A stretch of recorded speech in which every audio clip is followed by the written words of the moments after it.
Hello and welcome back to my channel which is teacher cool. And यहाँ पे हम कर रहे हैं exam notes for the first year of BSc, जिसके अंदर क्लासिकल मैकेनिक्स के हम ऑलरेडी कर चुके हैं। एंड हमने स्टार्ट किया था इलेक्ट्रिसिटी एंड मैग्नेटिज्म का, जिसके अंदर हमने गॉस डाइवर्जेंस थ्योरम ऑलरेडी कर लिया है। जैसे कि मैंने प्रीवियस लेक्चर के अंदर बोला था कि Gauss divergence theorem is one important question जो मोस्टली फर्स्ट क्वेश्चन के अंदर ही पेपर के अंदर ऑफन आ जाता है। तो उस क्वेश्चन के साथ एक ना दो कुछ सब पार्ट्स होते हैं जो इसी यूनिट से, इसी चैप्टर से आते हैं, जो इस क्वेश्चन को पूरा करते हैं। ऐसे या दो पॉसिबिलिटी हम देखेंगे इसी फील्ड से, इसी चैप्टर से, इसी यूनिट से हम दो छोटे क्वेश्चंस को कवर करने वाले हैं इस वीडियो के अंदर। तो वीडियो को पूरा देखना है, बीच में छोड़ के नहीं जाना है। अपना एक क्वेश्चन को अभी से पक्का करके रखना है। अभी तक सब्सक्राइब कर दिया है तो इट्स वेल एंड गुड, नहीं किया है तो जल्दी कीजिए। Do subscribe, like and share with all of your friends and all of your extended friends, right? तो स्टार्ट करते हैं आज का पहला एक छोटा question which is a numerical. So it says find the constants a, b and c such that a vector जो हमारा a, b and c constants की terms में दिया गया है, it is irrotational. Now what is irrotational? Irrotational vector as it is कुछ नहीं होता है, it is basically related to fields, right? So we say कि कोई भी vector field is irrotational अगर वो conservative in nature है तो, right? That means उसके अंदर कोई भी vortex form नहीं होगा and उसके अंदर जितना भी work done होगा वो conservative होगा, path independent होगा। तो ये सारे features को जब हम collaborate करते हैं तो we say that the given vector field is irrotational, right? तो वही चीज़ हमें करनी है। We'll suppose that this vector A right now is representing some vector field given in terms of A, B and C constants. So we have to prove that this vector field is irrotational in nature. So the correct way of proving or checking the given vector field is irrotational or not is, अगर हम जो हमारी vector field given है उसका हम curl निकाल दें, that is del cross A. अगर मेरा प्रोडक्ट जो है 0 निकल के आता है तो we say the vector field is irrotational. Now one thing is irrotational, second thing is solenoidal. हमारे पास दूसरी तरह की जो वेक्टर फील्ड होती है, this is one extra point. So we say कि यहाँ पर अगर आई एम सेइंग कि कर्ल अगर मेरे वेक्टर फील्ड का 0 है तो that means this is irrotational, right? यही चीज़ मैंने अभी बताई और अभी हम इसको प्रूफ करने वाले हैं। ऐसा ही एक और क्वेश्चन बनता है तो वहाँ पर समटाइम्स द क्वेश्चन आस्क कि व्हाट इज सोलिनॉइडल फील्ड। तो सोलिनॉइडल वेक्टर फील्ड वो होगी जिसका डाइवर्जेंस जो है वो 0 आएगा। सो अगर किसी भी वेक्टर फील्ड के लिए ये क्वेश्चन सेटिस्फाई होती है तो we say this type of field is solenoidal in nature. Solenoid आप सबको पता है, राइट? It's a coil. तो सोलिनॉइडल फील्ड कब होगा? जब उसका डाइवर्जेंस 0 होगा। अगर कर्ल 0 होगा तो we say the vector field is irrotational। कुछ नहीं करना है, हमारे पास वेक्टर प्रोडक्ट, क्रॉस प्रोडक्ट हमें निकालना आता है, I cap, J cap, K cap, del operator and the given vector field दोनों को पुट करना है, इसका प्रोडक्ट निकालना है। डिटर्मिनेंट की फॉर्म में है। डिटर्मिनेंट की फॉर्म में जब हम निकालेंगे तो कुछ इस तरीके से निकल के आएगा, जो आप ऑब्वियसली खुद से कर सकते हैं एंड आपको करना चाहिए ताकि और क्लैरिटी आए। जब आप इसको डेरिवेट करने पे आएंगे तो you can very well see कि फर्स्ट पार्ट जो है इसके अंदर when we have to find the derivative, first thing is we are finding the partial derivative. So when I have to derivate with respect to y, I'll take x and z as constants. So first term के अंदर I'll only get the coefficient of y since I am derivating with respect to y. So I'll get b. Second part में there is no z term, so I'll get 0 and similarly I'll get this thing. अब इस point के बाद this means when I'm saying it is equal to 0, so that means this is equivalent to 0 vector which is 0 I cap plus 0 j cap plus 0 k cap, right? इनकी I cap, j cap, k cap means तीनों dimensions के अंदर हमने coefficients को जो है equate करना है and I will get the value of the given constant which tells me the value which is being asked, given कि ये जो field है वेक्टर है, it is irrotational in nature. अगर ऐसा कोई क्वेश्चन आता है जिसके अंदर कॉन्स्टेंट्स की टर्म में हमें क्वेश्चन नहीं दिया गया है, डायरेक्टली नंबर की वैल्यूज में हमें दिया गया है, and tell me whether this given vector field is irrotational in nature or not, what will do is सीधा कर्ल निकालेंगे. If curl comes out to be 0 will say it is irrotational. If divergence comes out to be 0 will say it is solenoidal. I hope it is clear. This is very small question जो एक बड़े question को जो है पूरा करता है, जिसका एक पार्ट ए पार्ट हमने कल किया था फॉर एग्जाम्पल, एंड ऐसे ही किसी बड़े क्वेश्चन के साथ भी आ सकता है. नाउ ऐसा ही एक और सेकेंड एग्जाम्पल हम लेके चलते हैं जो बड़े क्वेश्चन को पूरा करता है. पॉइंट इज जब आप किसी भी क्वेश्चन को अटेम्प्ट करते हैं तो वहाँ पे 2 पार्ट्स में आता है. इट इज़ वेरी इंपॉर्टेंट कि आप जो भी क्वेश्चन अटेम्प्ट करो तो उसमें ज़्यादा मार्क्स वाला क्वेश्चन आपको आना चाहिए.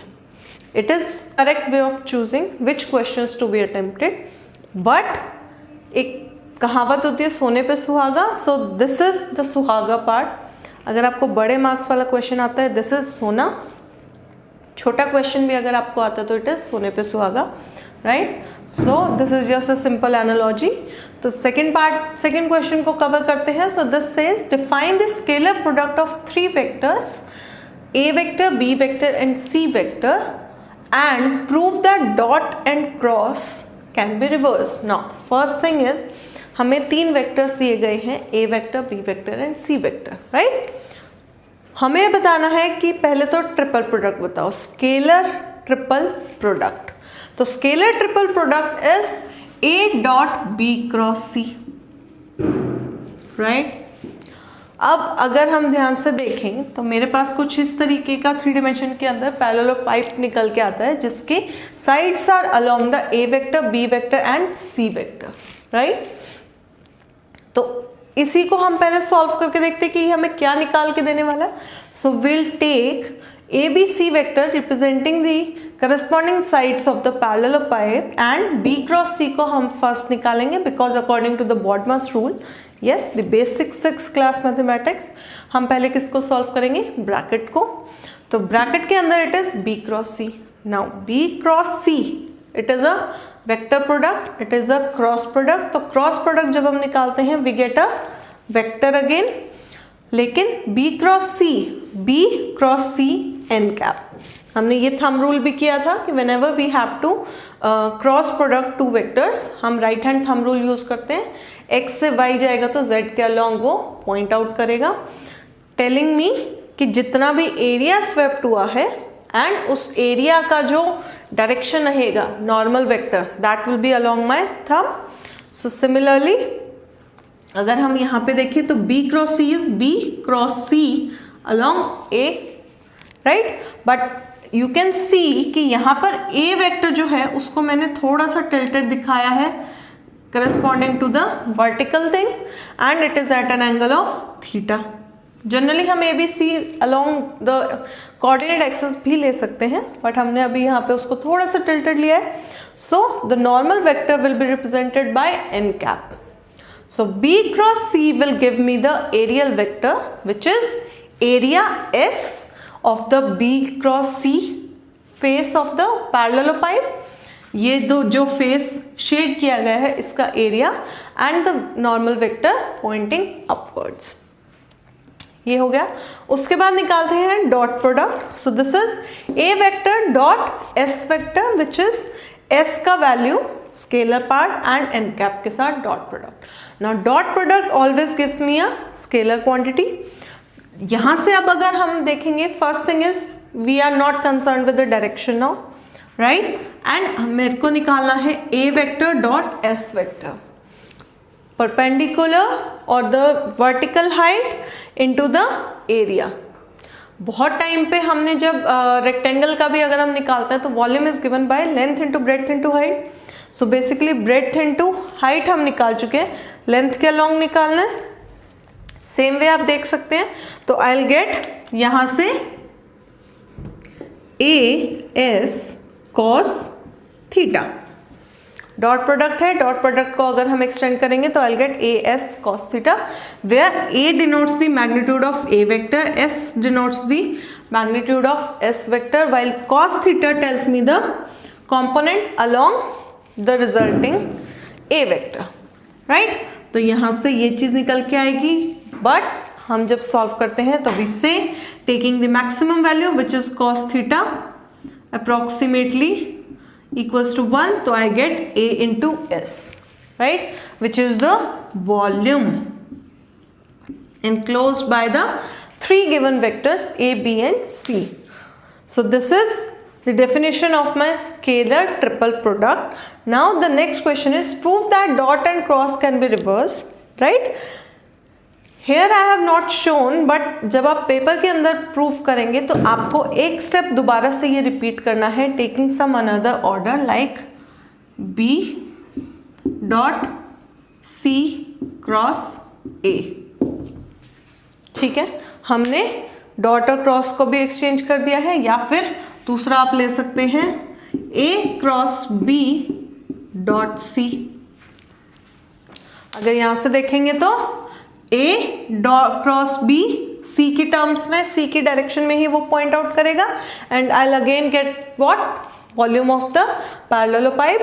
हेंस ये वाली चीज को दोबारा पेपर के अंदर आप शो करके you will write since taking any order of the sides of the parallelopiped the product will lead to the volume itself which is a scalar.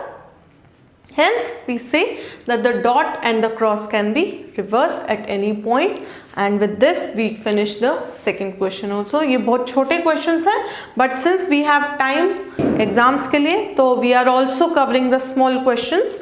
पहले I have focused on important questions only, but now we'll take the complete question कि आपका बिगर part भी cover हो and smaller part भी cover हो. तो time to time जो भी लेक्चर्स आएंगे, एक बड़े क्वेश्चन का, फिर दो छोटे क्वेश्चन, एक बड़ा क्वेश्चन, दो छोटे क्वेश्चन, राइट? जो मेरे अपने स्टूडेंट्स हैं उनके लिए will surely practice some numericals और some short questions like these in the class also. So stay tune, don't forget to like share subscribe to my channel. कोई भी डाउट है मेरे पास आ सकते हो, do come, most welcome, and आपके कमेंट्स भी मोस्ट वेलकम, राइट? सो अच्छे से देखिए, थोड़ा पढ़िए, स्कोर अच्छा करिए, कामयाब होइए. Thank you so much.